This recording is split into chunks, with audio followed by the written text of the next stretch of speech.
Manchester United sign absolutely no one. Has anyone ever heard of that player before? Because I haven't. And yeah, you might be wondering, oh my God, you ain't got a hat on. Yeah. See that? Yeah, that's a hair transplant. Shall I put my hat back on?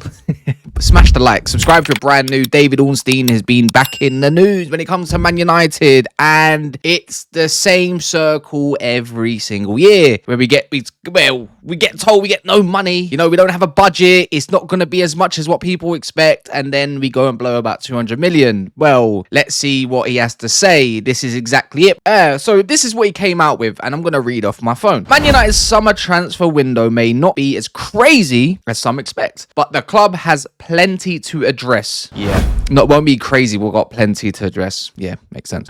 Central midfield is the top priority, especially after Casemiro's confirmed departure, leading to ongoing links with Anderson, Adam Wharton, Carlos Baleba, and others. Left side attacking roles are also in focus after missing out on Antoine Semenyo, with Rashford and Sancho set to leave. Defensively, Harry Maguire's future is uncertain. This is his option year. He's due to leave with no new contract news, and central defense remains a key area. The new head coach, potentially Michael Carrick or someone else, will be one of 26's biggest stories. Early signs under Carrick have sparked hope among fans and those at the club. However, embryonic, but as always, actions will speak louder than words. See, I like what INEOS have done in the transfer window so far. There's been a lot more hits than there has been misses, but every single year, and it's June now, it's February, where we get told by all the media and so forth that Man United, don't expect it to be crazy. Now, this is just, for me, is just more spin. Maybe more spin from the club. Maybe it's just journalists being journalists. We sign absolutely no one in January, which could harm our, position in this top 4 Champions League race. One key injury to, let's say, Kobe or Casemiro, we are finished. But remain hopeful as always, because I don't have a lot of hope in the likes of what we have on the bench to come in the midfield. Could be something new, but we've known Kobe to pick up an injury, but he's been fresh for over half a year since Ruben Amorim doesn't really fancy him, and obviously Casemiro is just Casemiro. Red card maybe, anyone? Not like he's not prone to it, but it could be a thing. But it's getting to that point where, where we're going to be linked to A, B, C, D, and said player. But for David Ornstein to come out and say that, I'm not saying he's not telling the truth or he's not reporting correctly, because I don't like what he has to say. We typically like to believe what we hear, what we like to hear, should I say. But this is, I don't know if this is the new way of doing things with Man United. They love to underplay, and maybe rightfully so, like to underplay the transfer window coming up in the summer. But to say that, not to expect anything crazy when we're getting told by other sources, and one that works for his paper, Laurie Whitwell, that United will go out there and go and purchase 2 marquee midfield signings, in the upper echelon bracket of prices, and then another one that won't be as expensive, probably more down near the 30-40 million regions, maybe a little bit less. But Manchester United have a huge task on their hands when it comes down to the summer transfer window this year. To say it's not crazy, it makes me think that this might be coming from the club. Only reason being is because, well, if you do achieve Champions League, if you do have all these sales, Højlund, you just had the Rashford money potentially,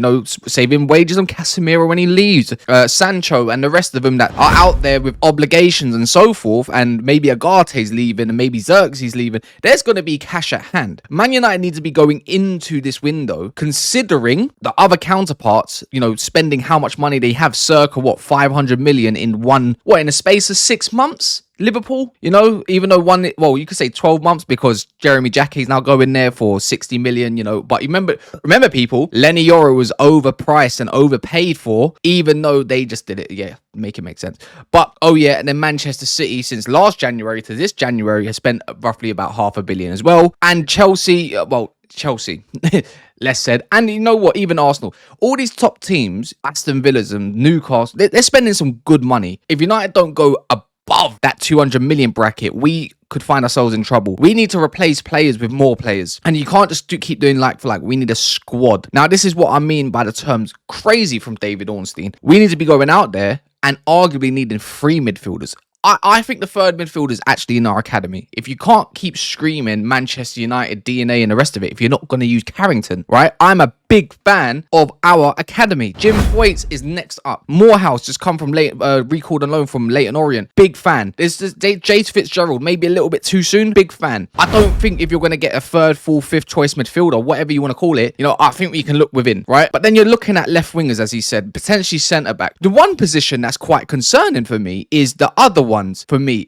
is the left back region. You know, Luke Shaw can't be relied upon 2 seasons in a row. Patrick Dorgu, are we looking at him more as a left winger or a left back? So again, more concerns in that area. Up front, cool. If it's Michael Carrick, he might look at it, okay, and Mbumo, you're going to be my number one. Sesko, you're going to rotate. But Mbumo can fill in positions. Okay, then. That's great. We got Shea Lacey, though. Even though I really want him to stay in the squad, and as he has around the first team, if it is to be Michael Carrick, can he be the guy that secures that right wing spot? Maybe. Because it just depends on the options. Because every time we go into these cup competitions of recent, you know, there's a big drop-off in quality. See, I would love to see a promotion within Jim Thwaites into the first team. Shea Lacey staying around. Do they need loans? Maybe. But if you're in all these different competitions, then surely you can utilize these players and get them some ample game time within the first team to showcase what they're about. So I'm a big advocate of that. But that also comes into the whole thing that we like to call crazy. Man United need to go crazy because the midfield alone needs 200 million spent on it, maybe even a little bit more, because Manchester United like to do things the hard way rather than the easy way. Then you're looking at a fresh new left winger, whether it's Njai from Everton, they're going to cost you around 60 to 75 million, right? That's the average price these days. You know, when you're seeing Alanga go for 55 million, I mean, come on, Garnacho's 45 million. You're having a laugh. But that's where I'm at with this whole transfer saga. And already, I've nearly just reported about 300 million. And that doesn't include the centre-back. That does not even include the left-back. See, I feel like the central defence, I would be giving Maguire another year. You know, whether he accepts it or not, I think there's a huge role within his professionalism to help these young kids come through and be settled in. I think Maguire without the armband has been sound. And you know what? After the World Cup,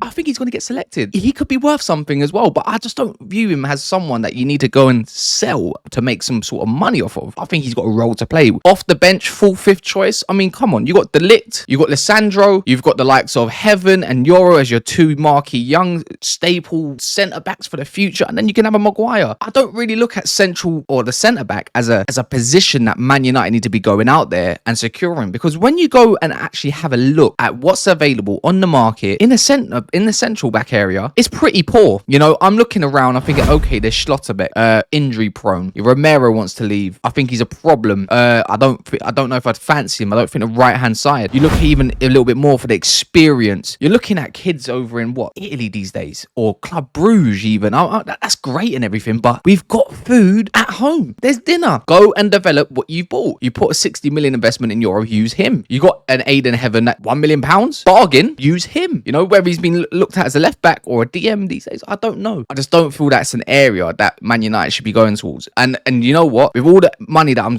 kind of talking about, 300 million, we go in excess in 300 million now, because you can't just go buy a left back, 2 central midfielders, potentially another central midfielder, maybe even a striker, maybe back up the left winger market. You know, you're going to need the staple signing. You're not going to get any for 20, 30 million. There we are. We are already broken a huge transfer window, and of course there will be net profits and so forth and so forth. I just don't like this way of United doing things. It's a little bit too much.